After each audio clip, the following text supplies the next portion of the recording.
Ang mga maiinit na isyung pambayan, mga balitang kailangan mong malaman, usapin sa pamahalaan, politika, ekonomiya at kabuhayan. Ito ang mga dapat mong malaman, pakialaman at pag-uusapan dahil kayo ang tinig ng mamamayan dito sa Damdaming Bayan. Live sa DZRH Radio, DZRH TV at DZRH Digital. Kasama sina Lakay, Deo Macalma at Elaine Apit. Araw-araw, Lunes hanggang Biyernes. Damdaming Bayan.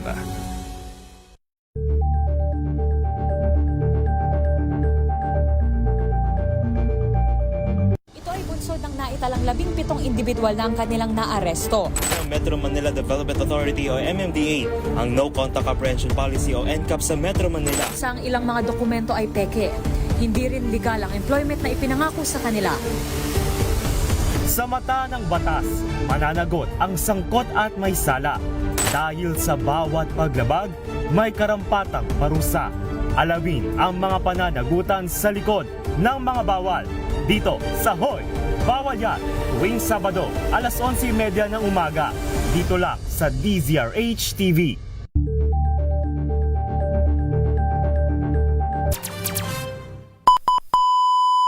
Oras sa buong Pilipinas, alas 3:04 ng umaga. Saan man mangyari ang balita, Luzon, Visayas at Mindanao, hagip ng balitang Frontline.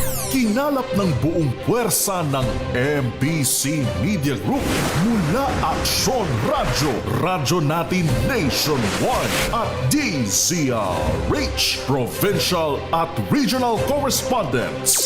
Balita Frontline kasama si Kises Habson. DZRH Balita Frontline.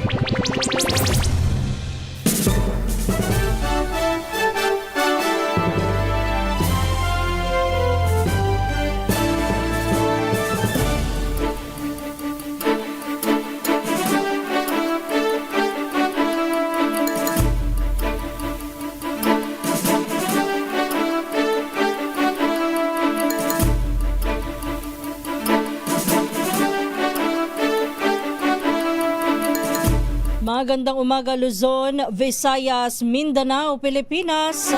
Ito po ang balitang Promdi ngayong araw ng Huwebes, January 29, 2026.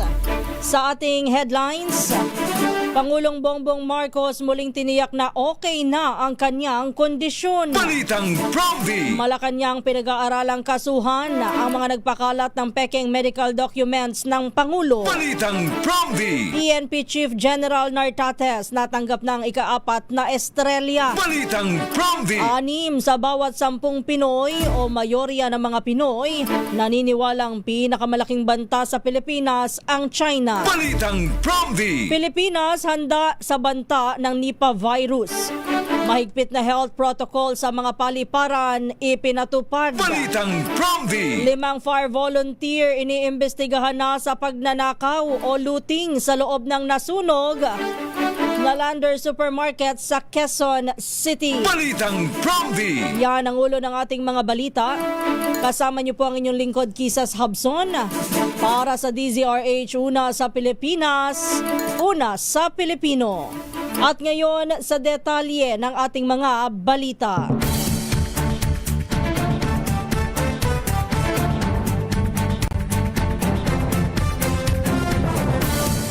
Muling tiniyak ni Pangulong Bongbong Marcos na okay na ang kanyang kondisyon at nakabalik na siya sa trabaho matapos gamutin para sa diverticulitis. Ayon sa Pangulo, tuloy pa rin ang kanyang antibiotics, ngunit wala na siyang nararamdamang sakit. Nakadalo na rin siya sa mga pulong kabilang ang Economic Development Council meeting at mga nakaschedule na ulit na meeting sa Malacanang. Nagpasalamat din siya sa publiko sa mga mensahe at pag-aalala sa kanyang kalusugan. Magugunitang noong 1 linggo, isinugod sa St. Luke's Medical Center si PBBM matapos na makaranas ng discomfort. Balitang Promdi! Sa kaugnay na balita, Mariin naman na kinundina ng Malacanang ang pagkalat ng umano'y medical document ng Pangulo na naglalaman ng maling pahayag hinggil sa kanyang kalusugan. Sa statement na inilabas ng Presidential Communications Office, tinawag na peke at gawa-gawa lang ang dokumento at hindi nagmula sa anumang lehitimong medical examination ng Pangulo. Nilinaw din ng Malacanang na nasa mabuting kalagayan ng Pangulo at ganap na ang kanyang paggampan sa mga tungkulin at patuloy ang aktibong pagtatrabaho para sa bayan. Tinawag ng PCO na irresponsable at mapanlinlang ang mga nagpapakalat ng peking impormasyong medikal na malinaw umanong paglabag sa karapatan ng Pangulo sa privacy. Apela pa ng Malacanang sa publiko magtiwala lamang sa opisyal na pahayag mula sa otorisadong ahensya ng pamahalaan at iwasang ipakalat ang hindi beripikado at mapanirang impormasyon. Kasalukuyan na ring isinusuri ng Malacanang ang posibleng legal na hakbang laban sa mga nasa likod ng pagpapakalat ng pekeng dokumento. Balitang Prompty. Samantala, standby lang Romy Gonzales. Sinupalpal naman ng Malacanang ang hirit na maglabas ng medical bulletin si Pangulong Ferdinand Marcos Jr. kaugnay ng kanyang diverticulitis. Katwiran ni Palace Press Officer Claire Castro, kinakailangan lang ang medical bulletin kung seryoso ang karamdaman gayong hindi naman ganito ang kondisyon ng Pangulo. Iginit ni Castro na mabuti na ang kalagayan ng presidente at kailangan lang nitong maghinay-hinay sa trabaho. Binaliwala rin ng palasyo ang naglabas ng impormasyon tungkol sa sakit ni Pangulong Marcos kung saan tinawag ito ni Castro na gawa-gawang kwento na galing sa unknown sources at hindi beripikado kaya hindi dapat napatulan at paniwalaan. Balitang Prompty. Alas 3:10 ng umaga. Pero iginiit naman ho ng isang health expert na responsibilidad ni Pangulong Ferdinand Marcos Jr. na isa publiko ang kanyang medical condition. Sa panayam sa programang Balansyado kay Dr. Tony Liachon, sinabi niya na bilang Pangulo ng isang bansa, responsibilidad ni Pangulong Bongbong Marcos na ilabas ang kanyang medical bulletin para mawala ang agam-agam ng taong bayan. Ito po'y kasunod nga ng pagkakaroon ni Pangulong Marcos ng diverticulitis. Pero ayon kay Dr. Liachon, entitled pa rin naman si PBBM sa Data Privacy Act. Ngunit hindi umano mawawala ang agam-agam kung hindi magiging transparent si Pangulong Bongbong Marcos. Balitang Prompty. Samantala, puntahan muna natin ang mga balita mula sa probinsya. Unahin natin ang Cordillera Administrative Region. Suspects na may kasong murder at nagtago sa ng 13 taon na aresto daw po sa Rizal, Kalinga. Ibalita mo yan na Reach 41, Romy Gonzales.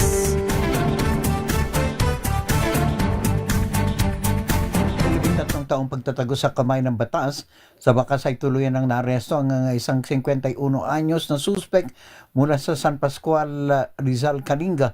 Ang suspect ay umarap sa kasong pagpatay noong 2013 at may pabuyang 140,000 pesos para sa kanyang pagkakadakip. Nakalista ito sa national level most wanted person sa bansa. Nasa katuparan ng pagkakaaresto sa suspect sa Rizal, Kalinga sa pangunguna ng Kalinga Provincial Police Office at sa koordinasyon sa tanggapan ni Kalinga Governor James Duba na nagbigay ng suporta para sa police operations at intelligence work para mahuli ang naturang personalidad. Ito si RH41 Romy Gonzales para sa DZRH. Una sa Pilipinas, una sa Pilipino. Maraming salamat, Romy Gonzales.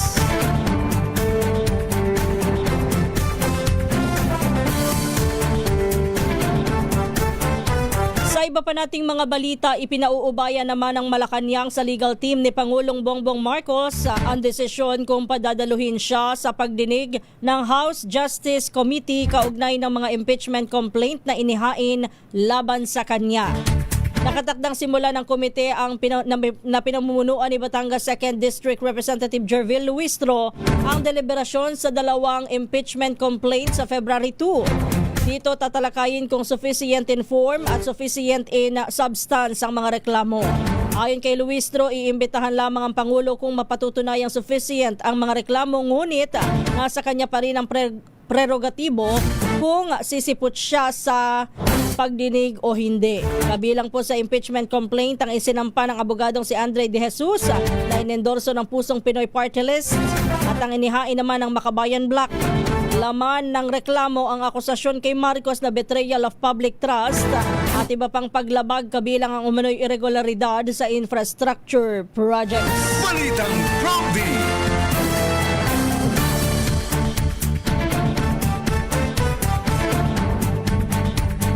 Sa iba pa nating mga balita, opisyal nang na-promote sa ranggong 4-star general si Jose Melencio Nartates Jr. Yan po'y nangyari nitong Miyerkules, January 28, hudyat ng pagiging ganap na hepe ng Philippine National Police. Isinagawa ang donning of rank sa ceremony sa Camp Crame sa Quezon City.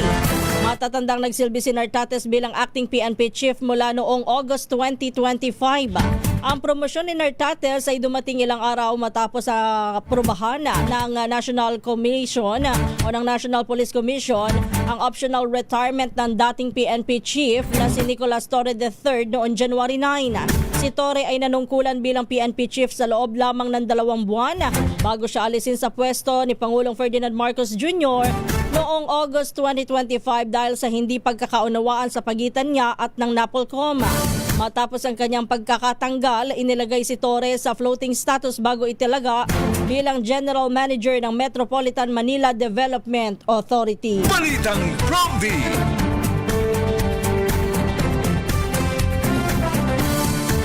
Samantala, itutuloy ng bagong PNP Chief, General Jose Melencio Nartates Jr. ang sinimulang programa ng pulisya na tinawag niyang Focuses Agenda. Sa isang panayam, sinabi ni Nartates na ginawa niya ang mga pagtugon sa mga bilin ng Pangulo tulad ng paglaban sa kriminalidad simula pa noong August 2025. Para magawa ito, nangako po ang general na patataasin nila ang moral ng hanay sa tulong ng dagdag na training, modernisasyon at partnership sa komunidad. Tiniyak rin niya na may pananagutan ng mga nagkasalang pulis at nangakong susunod sa saligang batas ang pamunuan ng pambansang pulisya. Balitang Prompty. Alas 3:16 na po ng umaga. Balikan natin ang mga balita mula sa probinsya. Sa Pangasinan, top most wanted person, arestado naman at nahulihan pa ng baril at ng mga bala sa bayan ng Suwal. Ibalita mo yan, RH38, Freddy Fajardo.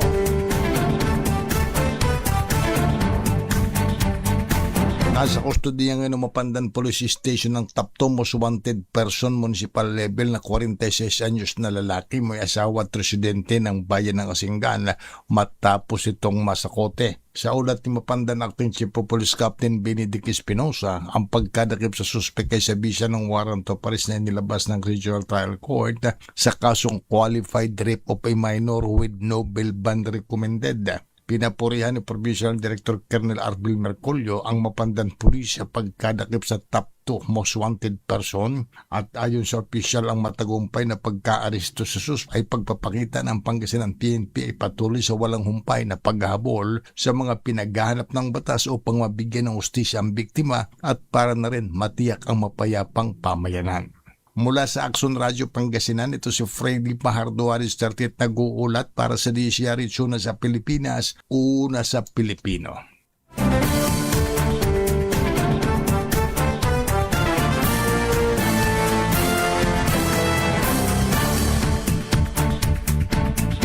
Isiniwalat naman ng National Police Commission na ang gambling tycoon na si Charlie Atong ang tinutukoy na sabong boss na nagtangkang makialam sa investigasyon sa pagdukot at pagpatay sa mga sabungero. Ayon kay NAPOLCOM Vice Chairman at Executive Officer Rafael Vincent Calinisan, 2 individual ang nagtangkang maimpluwensyahan ng investigasyon na kinasasangkutan ng 12 aktibong miyembro ng Philippine National Police. Isa na rito si Ang, habang ang isa pa ay may koneksyon umano sa isang lokal na opisyal ng pamahalaan na hindi na pinangalanan. Sinabi ni Kalinisan na nais umanong makialam ni Ang sa pamamagitan ng isang malapit sa kanya matapos kasuhan ng whistleblower na si Julie Patidongan ang mga pulis.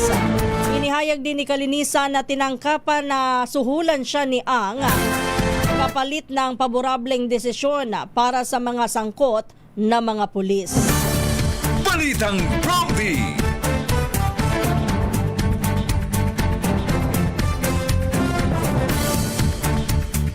Samantala, 6 naman sa bawat 10 Pilipino ang hindi nagtitiwala sa China at itinuturing ito bilang pinakamalaking banta sa Pilipinas.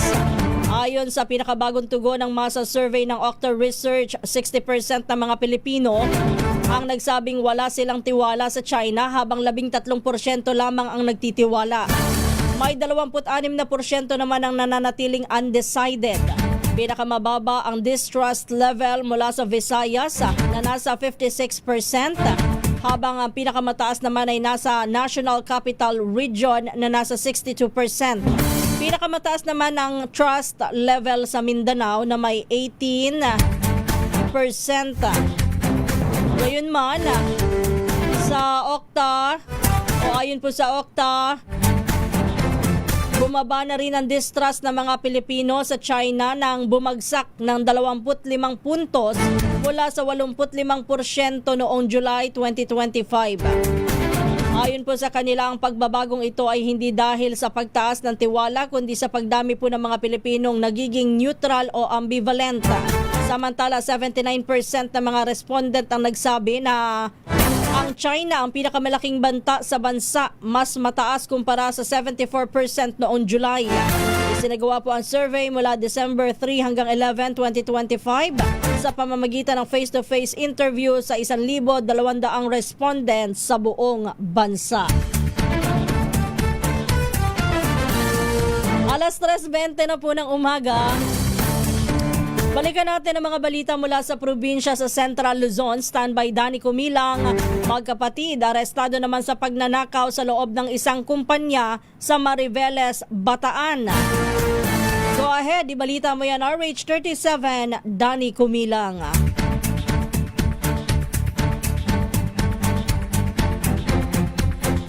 Arestado ng Mariveles Municipal Police Station ang magkapatid na kinilala sina alias Jason at alias Jerome kaugnay ng isang insidente ng pagnanakaw na naganap sa Cipron Shipyard, Barangay Lucanin, Mariveles, Bataan nitong Enero 20, 2026. Ayon sa investigasyon, nahuli ang mga sospek habang may dalang isang fabricated MS plate na nagkakalaga ito ng 28,000 pesos sakay ng kanilang asol na Euro motorcycle na walang nakakabit na plaka habang palabas na nasabing kumpanya. Agad silang inaresto at dinala sa Mariveles Municipal Police Station para sa kaukulang dokumentasyon at pagsasampa ng kaso. Ang nagreklamo sa magkapatid na suspect ay edad 30 anyos, taong gulang, isang Port Facility Security Officer ng Cipron Shipyard. Dani ko bilang RH37, DCRH, una sa Pilipinas, una sa Pilipino. Maraming salamat, Danny Kumilang. Oras po natin alas 3:21 na po ng madaling araw. Balitang Prompty. Samantala, dinedma ng Malacanang ang pagkikita ni Davao City Mayor Baste Duterte at Chinese Ambassador to the Philippines, Xi Jinping. Chinese Ambassador to the Philippines, Jing Quan. Hindi pala si Xi Jinping. Ayon kay Palace Press Officer Claire Castro, hindi nasakop ni Pangulong Bongbong Marcos Jr. ang anumang hakbang ng isang local official. Dagdag pa ni Castro, hindi huhusgahan ng Pangulo ang kilos ng sinumang alkalde hanggat hindi ito lumalabas sa batas. Una nang umani ng samot-saring reaksyon ang mga nasabing meeting ni Duterte at ni Quan na nangyari sa gitna ng sagutan po ng senador at opisyal ng China kaugnay ng issue sa West Philippine Sea. Balitang Prompty. Kayo naman, baka naman nag-usap sa business. O kaya naman si Mayor Baste ang nagpapatahimik. Huwag nyo nang patulan. Huwag na kayong makipag-word war. Mali kayo. O, malayo nyo, ganun. hanggat sabi nga ng Malacanang, hanggat walang nilalabag, hayaan nyo sila. Alas 3:23 na po ng umaga.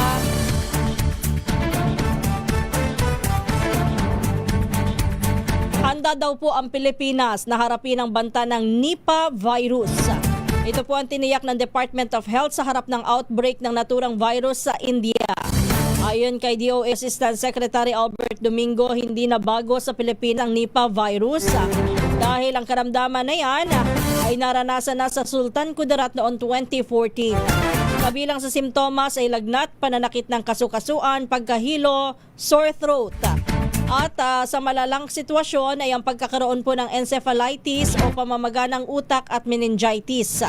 Sa kabila po nito ay pinawi ni Domingo ang pangamba laban sa Nipah virus. Balitang Promdi.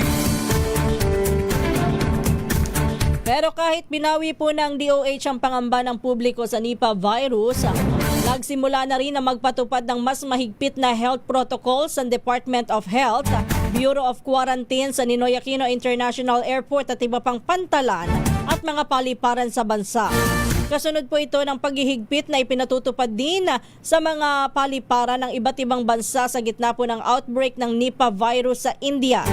Ayon kay DOH Assistant Secretary Albert Domingo, 24 oras na minomonitor ang lahat ng paliparan kahit wala pang ipinakikitang sintomas ng impeksyon ng mga dumarating na pasahero. Tiniyak din ng opisyal na naaayon sa pamantayan ng World Health Organization ang ipinatutupad na health protocols ng bansa. Dagdag ni Domingo na mamahagi na rin ng BOQ ng mga informational materials hinggil sa Nipah virus sa lahat po ng points of entry upang maipabatid sa publiko ang mga sintomas at paraan ng pag-iwas. Dahil wala pang rekomendasyon mula sa international health bodies na magpatupad ng travel restrictions, nananatiling bukas ang mga hangganan ng Pilipinas. Sa halip, ipinatutupad ang proactive screening measures tulad ng on-light health declaration at ang thermal scanning sa mga dumarating na pasahero. Balitang Promdi. O, doon sa mga magta-travel, o kaya naman ho ay may mga darating na mga bisita na dayuhan, o kaya naman ho ay kayo talaga'y mahina ang pangangatawan kung kayo ilalabas, pinakamaganda ho sa ngayon ay magsuot pa rin ng face mask. Alas 3:26 na po ng umaga. Balikan natin ang mga report mula sa probinsya sa Negros Island Region. Standby Rex, kapatid patay matapos barilin ng sariling kapatid sa lungsod po ng Himamaylan, Negros Occidental. Ano ang dahilan? Ibalita mo yan na Reach 46 Rex Cantong.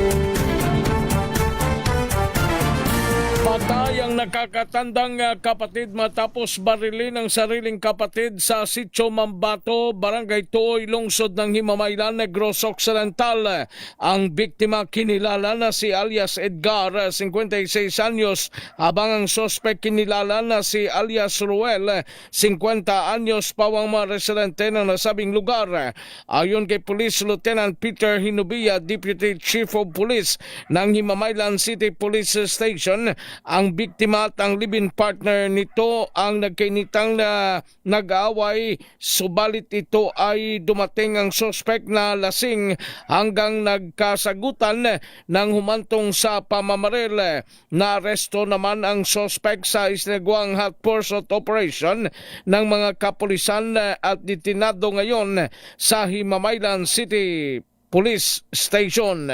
Ito si RH46 Rex Cantong para sa DZRH, una sa Pilipinas, una sa Pilipino. Balitang Promdi. Samantala, nagpasok naman ng not guilty plea sina dating Department of Public Works and Highways Bulacan 1st District Engineer Bryce Hernandez at dalawang dating opisyal kaugnay ng reklamong graft sa Sandigan Bayan. Isinumite ni na Hernandez at dating Engineer JP Mendoza at dating cashier na si Cristina May Del Rosario Pineda ang kanilang plea sa arraignment sa Sandigan Bayan 3rd Division kahapon. Kaugnay ito ng umano'y manumalyang 92.8 milyong pisong flood control project sa Pandibulacan na tinukoy bilang ghost project. Bukod sa tatlo, naharap din sa parehong kasong graft at at malversation sina dating Senador Bong Revilla Jr. at iba pang dating opisyal ng DPWH na sina RJ Domasig, Juanito Mendoza at Emelita Capistrano Huat. Nakatakda naman ang arraignment ni Revilla at ng iba pang akusado sa February 9, 2026. Balitang Promdi.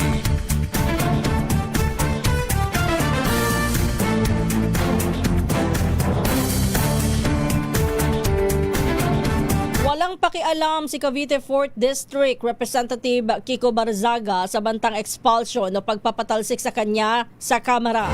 Yan po ang naging reaksyon ni Barzaga matapos kumpirmahin ang ikalawang impeachment complaint laban sa kanya na inihain ng National Union Party o NUP.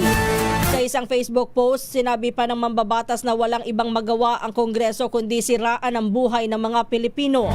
Samantala, hindi rin sisiputin ni Barzaga ang hearing sa susunod na linggo ng House Ethics Committee. Kaugnay pa rin ang alegasyon niya na tumanggap ng suhol ang mga miyembro ng NUP mula sa negosyanteng si Enrique Razon. Balitang Promdi. Pinag-aaralan naman ng Metropolitan Manila Development Authority o MMDA ang posibilidad na payagang dumaan sa EDSA busway ang mga high occupancy vehicles na may sakay na hindi bababa sa 10 pasahero. Ayon kay MMDA General Manager Nicolas Torre III, hakbang ito upang mabawasan ang matinding trapiko sa EDSA. Pero nilinaw ni Torre na hindi ito aprobado pa sa ngayon at bahagi pa lamang ng opsyon nila upang hikayatin ang carpooling o pagbabiyahe ng sabay-sabay ng mga tao sa iisang sasakyan lamang imbes na gumamit ng kanya-kanyang pribadong kotse. Ang EDSA busway o EDSA carousel ay inilunsad noong July 2020 bilang eksklusibong lane para sa mga bus upang magbigay ng mas mabilis at mas ligtas na pampublikong transportasyon. Sa kasalukuyan, may multang 5,000 piso ang unauthorized use ng EDSA carousel at posibleng kanselasyon ng lisensya para sa mga paulit-ulit na lalabaga. Ayon pa kay Torre, lampas na sa kapasidad ng EDSA ang bilang po ng mga ng mga sasakyang dumaraan araw-araw na umaabot po sa 460,000 kumpara po sa kakayahan nito na 300,000 na sasakyan. Higit po ng MMDA makatutulong ang carpooling at transport network vehicle services upang mabawasan ang trapiko sa Kalakhang, Maynila. Balitang Promdi. Puntahan naman natin ang Western Visayas. Standby Joe. Flight operation ng Iloilo International Airport balik normal na matapos ang nangyaring komosyon kahapon. Matapos po na mabaril ng pulis ang pasahero na armado po ng kutsilyo. Ibalita mo yan, Jocelyn Make ng Action Radio Iloilo. Balik na sa normal ang flight operations ng Iloilo International Airport sa bayan ng Cabanatuan matapos mabaril ng pulis ang pasahero na armado at tumutok ng kutsilyo. Inilipat ng ospital sa lungsod ng Iloilo ang suspect na si Roland Lanyohan ng Sagay, Camiguin. Nasa estable ng kondisyon ng suspect na natamaan sa kaliwang kilikili. Nangyaring insidente sa pre-departure area na paliparan kung saan nakatanggap ng impormasyon ng mga on-duty police personnel na may pasahero na tumanggi na i-surrender ang kanyang kutsilyo matapos ma-detect sa X-ray baggage scanner. Nagpumilit ang suspect na makapasok upang makasakay ng eroplano. Pero pinakiusapan pa siya na isurrender ang kutsilyo pero tunitukan niya ang pulis kaya siya nabaril. Base sa flight information, pupunta sana sa Cagayan de Oro City ang suspect. Sa ngayon, wala pa ring idea ang mga otoridad sa motibo ng suspect. Mula sa Action Radio Iloilo, ito si Jocelyn Make para sa DZRH, una sa Pilipinas, una sa Pilipino. Balitang Promdi. Alas 3:32 na po ng umaga, muling niyanig ng malakas na lindol ang Sultan Kudarat. Sa ulat po ng PHIVOX, tumama ang magnitude 5.9 na lindol sa bayan po ng Kalamansig bandang alas 2:46 ng hapon kahapon. Ayon po sa ahensya, tektonikang original lindol na may lalim na 4 na kilometro. Naitala ang intensity 5 sa Kalamansig at Lebak, Sultan Kudarat. Intensity 3 sa Malungon, sa Sarangani at sa mga bayan po at lungsod ng Coronadal, Norala, Santo Niño, Tampakan, Tantangan at Tupi sa South Cotabato. Ngayon din sa Esperanza, Sultan Kudarat. Intensity 2 naman sa Zamboanga City, Pikit sa Cotabato, Maitom sa Sarangani, Polomolok sa South Cotabato at General Santos City. Habang Intensity 1 sa Banisilan at Kidapawan City sa Cotabato at Alabel at Maasim sa Sarangani. Babala po ng Phibox, sasahan po ang mga aftershock dahil sa naturang pagyanig pero wala namang inaasahang pinsala. Ayon po kay Phibox Director Teresito Bacolcol, nag-trigger sa malakas na lindol ang mabagal at unti-unting paglabas ng stress sa Cotabato Trench. Aabot po sa kabuang 1,646 ang sunod-sunod ng mahihina hanggang sa may katamtamang lakas ng lindol ang naitala ng Phibox sa Kalamansig mula Enero o January 19 hanggang January 28, 2026. Ang tawag ho ng Phibox dyan ay earthquake swarm. Yan hong malalakas na lindol nga po na yan, kagaya po ng binanggit ng Phibox, ay nangyari pa simula noong January 19 dahil sa paggalaw noong Cotabato Trench. At kung matatandaan nyo ho, kahapon bago ang magnitude 5.9 na lindol, alas 2 ng hapon, noong umaga pa lamang, bandang alauna, sunod-sunod na rin ho ang medyo may kalakasan ho mga pagyanig. Magnitude 5.4, magnitude 4.7, 4.8, meron pang 4.4. Yan po yung nagsimula ulit na magparamdam ng ganyang kalalakas. Simula po noong, kahapon? Miyerkules, noong Tuesday night, hanggang sa mapilitan na nga ho yung ating mga kababayan dyan sa mga coastal barangay, dyan sa Sultan Kudarat na magsilikas na. Alas 3:35 na po ng umaga.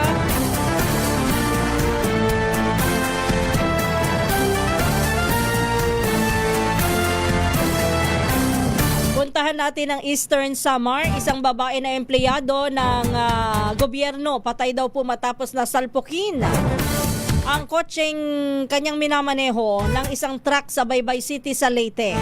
Ibalita mo yan na RH32, Jimmy Angay-Angay. Isang babae na empleyado ng pamalaan patay matapos salpukan ang minamanehong kotse ng isang Isuzu truck sa Baybay City. Kinilala ng PNP ang biktima si alias Sammy, 42 anyos, isang babae, residente ng Barangay Makinhas sa Baybay City. Nangyari insidente sa National Highway, Barangay Imilda sa naturang syudad. Sa investigasyon ng PNP ang biktima nagmamaneho ng kotse na Mitsubishi Mirage nang salpukan ng Isuzu truck na kasalubong. Tumagilid ang truck sa pababa at kurbadang daan na minamaneho ni alias Cardo, 53 anyos ng Santa Filomena, Iligan City.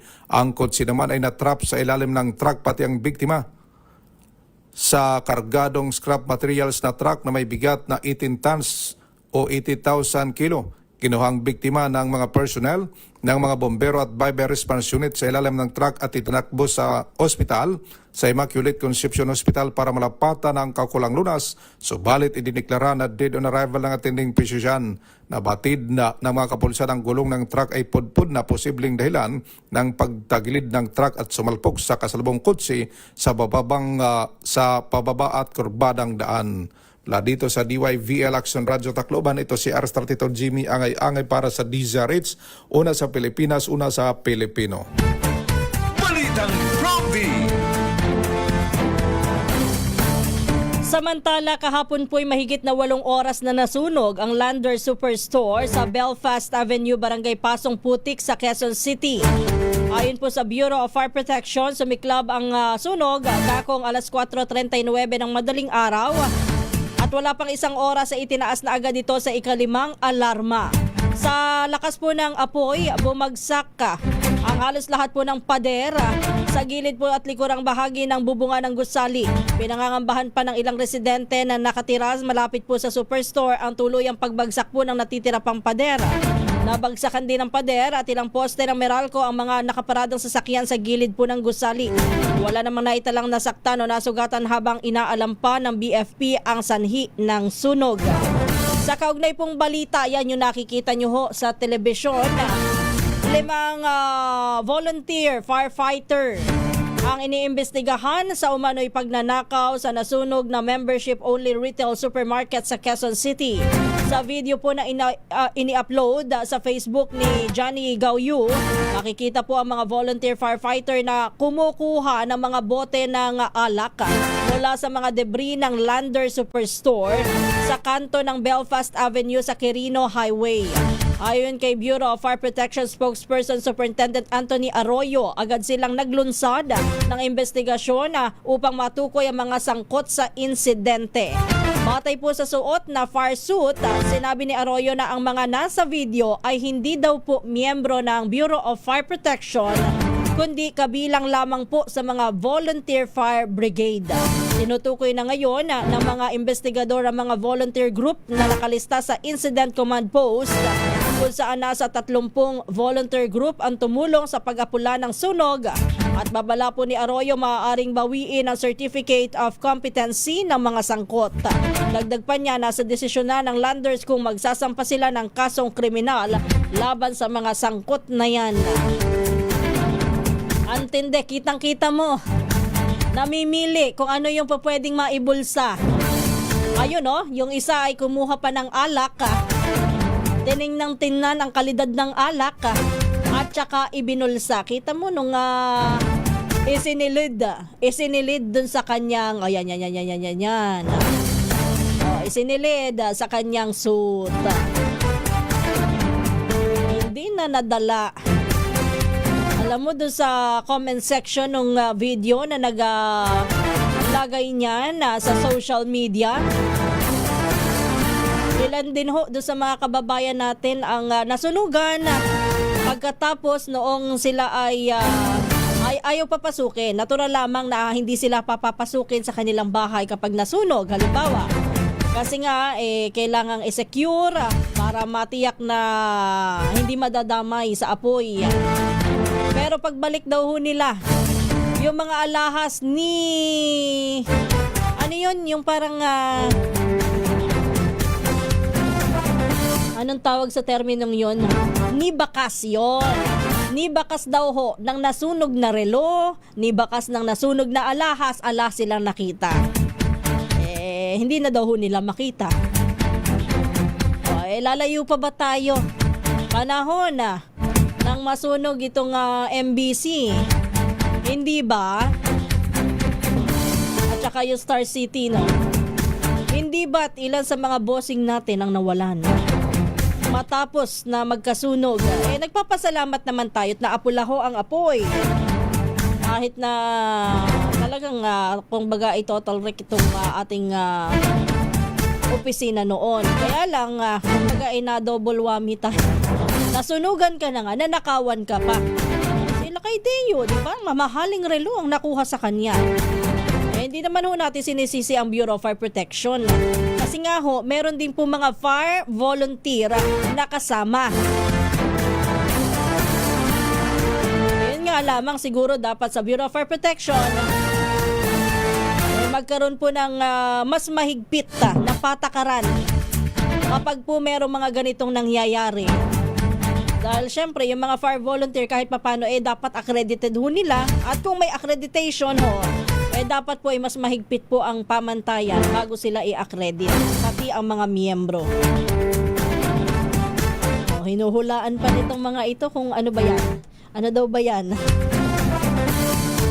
Emperador light ba? Alas 3:42 na po ng umaga. Balikan natin ang mga balita mula sa probinsya. Sa Northern Samar office caretaker na humaharap sa kasong attempted homicide, natimbog daw po sa operasyon ng pulis sa Katarman. Ibalita mo yan, RH34, Jane Galit Bantayan. Patuloy pa rin ang kampanya ng PNP laban sa mga wanted person. Isa na namang wanted sa bayan ng Katarman ang naaresto ng otoridad. Isa itong caretaker at humaharap sa kasong homicide. Ayon sa ulat ng PNP Katarman, naaresto ang nasabing wanted sa Barangay Kasya na naturang bayan. Kinilala ito sa kanyang alias na si Nunong, 37 taong gulang, residente na nasabing bayan. Ang pag-aaristo ay isinagawa sa bisa ng warrant of arrest dahil sa kasong attempted homicide na inilabas naman ng 10th Municipal Circuit Trial Court, MCTC o Judicial Region Catarman Northern Samar, at pitsyado ito Enero 16 sa taong kasalukuyan. Ayon pa sa ulat ng PNP, naglagak ng piyansa ang korte na nagkakahalaga ng 36,000 pesos para sa pansamantalang kalayaan ng nasabing akusado. Sa pag-aristo, ipinaalam sa nasabing akusado ang kanyang mga karapatang konstitusyonal, maayos na dokumentong operasyon at agad siyang dinala sa Catarman Municipal Police Station para sa tamang disposisyon bago ito isalalim sa kustudiya ng hukuman na naglabas ng warrant of arrest.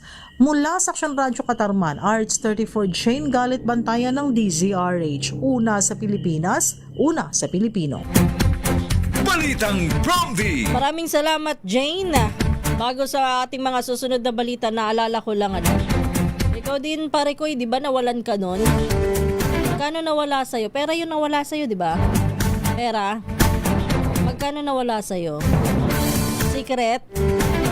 Talaga, ayaw mo nang sabihin kung magkano nawala sa'yo. Oh, magkano? Ibang gamit din nawala. Nakakalungkot Hindi daw po yan, hindi firefighter rubber ang tawag sa kanila. Fire volunteers. Yun ang tawag sa kanila. Hindi fire volunteer. Alas 3:44, although tayo po ay pinupuriho natin. Ako, may kamag-anak ako na nung COVID pumanaw, pero siya ay fire volunteer. Pero saludo naman tayo do sa mga tapat na mga fire volunteer at hindi fire volunteer.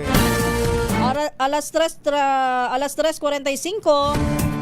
Ito, malungkot na balita po, pumanaw na ang dating spokesperson ng Commission on Elections na si James Jimenez sa edad na 52.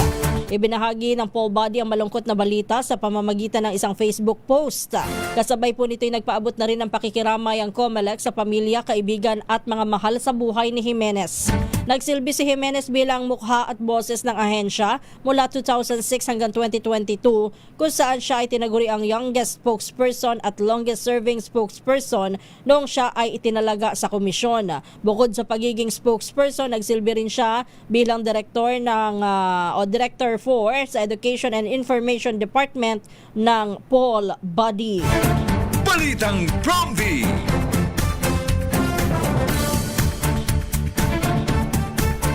Nagsimula na ang 19 na technical wreck divers at remote operated vehicle o ROV ng Philippine Coast Guard sa kanilang underwater search operation para sa 10 nawawalang pasahero ng MV Tricia Kirstine 3. Ginamit po ang ROV upang mapalawak ang search capability ng Philippine Coast Guard at upang suriin ang kondisyon ng barko sa ilalim ng dagat at magsilbing gabay sa mga susunod na hakbang ng rescue at retrieval operations. Magugunitang sa official tally po ng Philippine Coast Guard, 18 po na italang nasawi, habang 300 ang nailigtas at 10 pa ang nawawala sa paglubog ng barko sa Baluk-Baluk Island sa Haji Mutaman sa Basilan. Balitang Bromby! Samantala, puntahan natin ang kinaroroonan naman ni Jun Soter. Oplan Ronda, pinalakas ng DCPO drug den. Nabuwag daw po at ilang suspect arestado sa barangay 23C, Davao City. Jun Soter ng Aksyon Radyo, Davao sa detalye.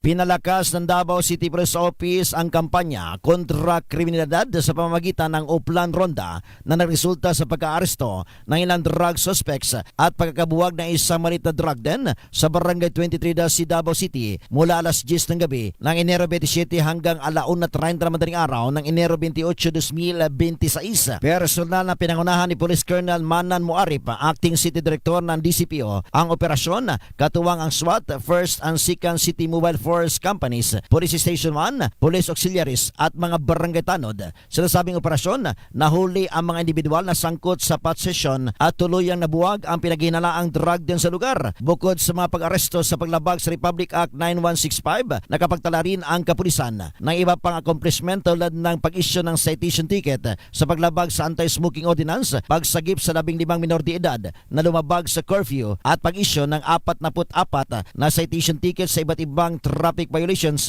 Mayroon diing 14 na katao ang inaresto dahil sa paglalagalag ng kalahating hubad. Nanawagan ang DCPO na patuloy ng kooperasyon ng komunidad. Sabay giit na ipagpatuloy ang Oplan Ronda upang mapanatili ang kaayusan at kaligtasan sa Davao City. Ito si June Suter para sa DZRH. Una sa Pilipinas, una sa Pilipino.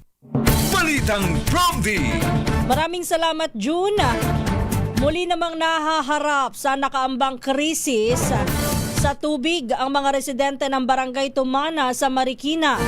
Yan ay matapos na aprubahan ng pamunuan ng barangay sa pangunguna ni Barangay Captain Akiko Centeno ang isang Memorandum of Agreement na magdodoble sa singil sa tubig mula 30 pesos hanggang sa 60 pesos kada cubic meter.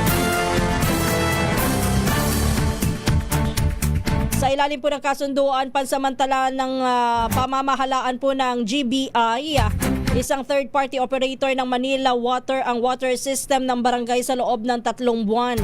Bukod sa taas singil, kailangan ding magbayad ang bawat household ng 1,200 pesos na guarantee deposit. Laki. Umani ng batikos ang Memorandum of Agreement mula sa mga residente na nagsasabing hindi dapat at hindi makatarungan na sila ang magbabayad po sa umano'y mismanagement ng barangay, gayong sila ay nagbabayad ng tama at nasa oras. Hit naman ni Centeno, wala na umanong ibang opsyon ang barangay kundi pumasok sa pansamantalang kasunduan upang maresolba ang problema sa supply ng tubig. Balitang Promdi. Di ba katatapos lamang ho ng problema dyan sa Barangay Tumana? Last month lang, di ba? Magpapaskong walang tubig ho ang mga taga-Barangay Tumana last year. Paano ho? Naputulan ho sila ng tubig dahil ho sa laki ng utang na hindi ho nabayaran ng mga nakalipas ho, nakalipas na mga taon ng pamunuan ho ng barangay. Kung hindi pa ho pumasok sina Mayor Maan at si Congressman Marcy Teodoro, hindi masusolusyonan ho yung problema sa tubig dyan sa Barangay Tumana. Tapos eto na naman, panibagong problema na naman na ang mga residente na naman ang maaapektuhan. Balitang Promdi. Samantala, tatapusin na ng Department of Public Works and Highways ang konstruksyon ng 4.55 kilometrong segment ng Metro Cebu Expressway sa Naga City, Cebu na 8 taon nang nakatenga. Target po ng DPWH na matapos ang proyekto sa loob ng 5 hanggang 6 na buwan, alinsunod po sa direktiba ni Pangulong Ferdinand Marcos Jr. na tapusin ang matagal ng nakabinbing infrastructure project ng pamahalaan. Ayon kay DPWH Secretary Vince Dizon, sinimulan pa noong 2018 ng expressway ngunit na-delay ito dahil sa mabagal na implementasyon ng mga isyong technical. Upang masigurong matatapos sa itinakdang panahon, iniutos ni Dizon ang pagdadagdag ng heavy equipment at ang mga tauhan ng DPWH sa naturang proyekto. Balitang Promdi. At dyan na po nagtatapos ang ating balitaan dito po sa Balitang Promdi. Tayo ho ay dadako na sa pangalawang bahagi naman ng ating programa. Balitang Promdi.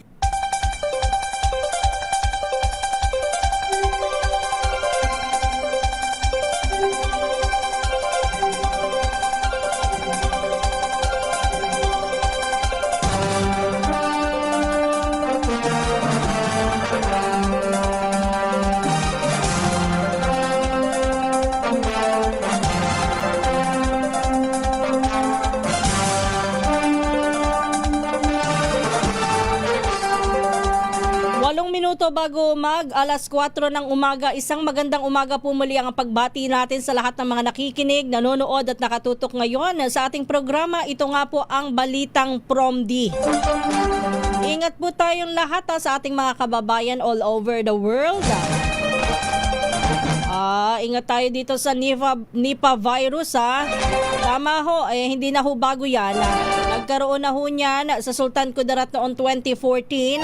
Pero just the same, tayo ho'y mag-iingat lalo na po't nagkaroon pala ng outbreak niyan sa India.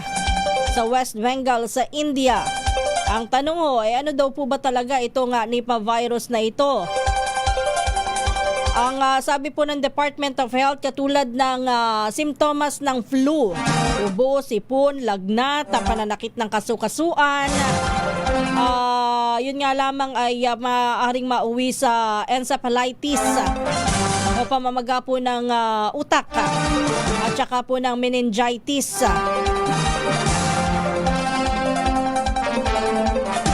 Ang sabi po ay nakukuha ito sa pagkain ng horse meat.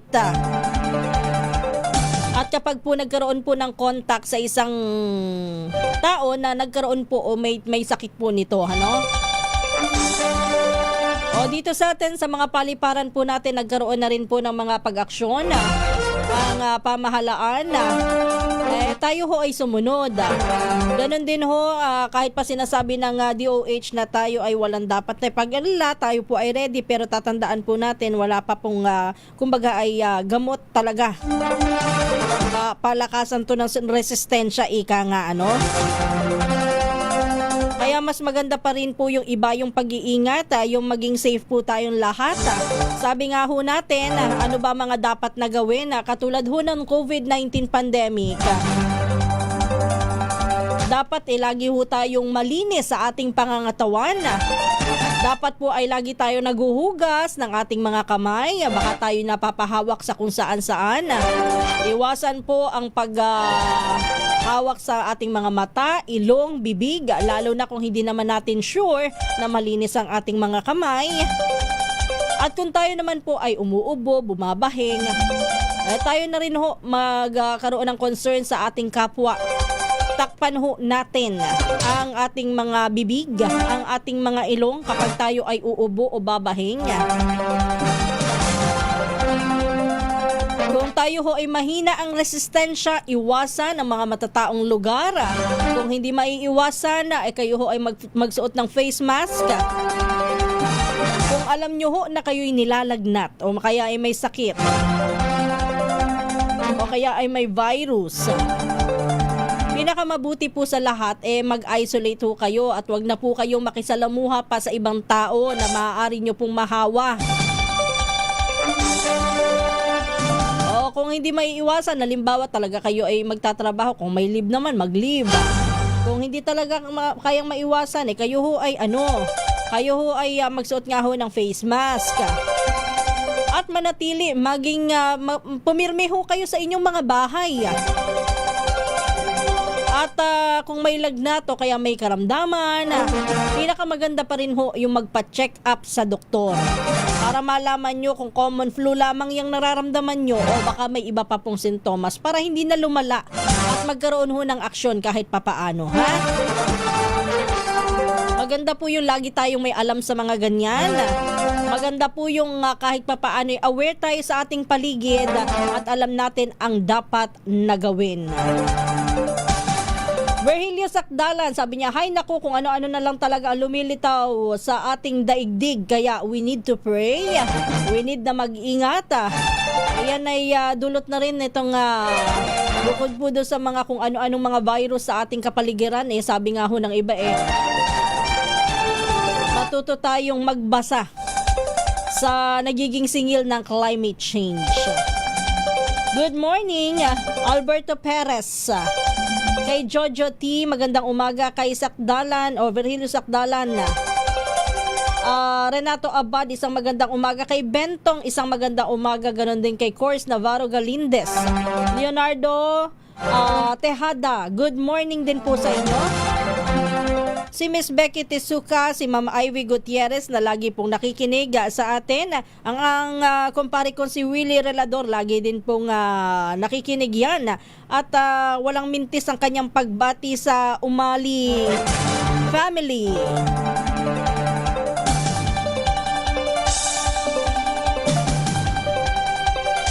Good morning din kay MJ Gel. Sabi niya, pa-shoutout po sa Manuson, Alfon and Rivera family sa San Agustin, San Miguel, Bulacan. Ay, kababayan ko pa pala ito. Pagbati pa rin po kay Richard Sumugat, Anastasio Constantino, Pacifico Morelos ng Dasmariñas, si Sergio Trinidad ng PPC Palawan. Si Kamar Urbano lagi ding nakikinig sa atin. Hil Bragais. Good morning din kay Iralyn Atienza.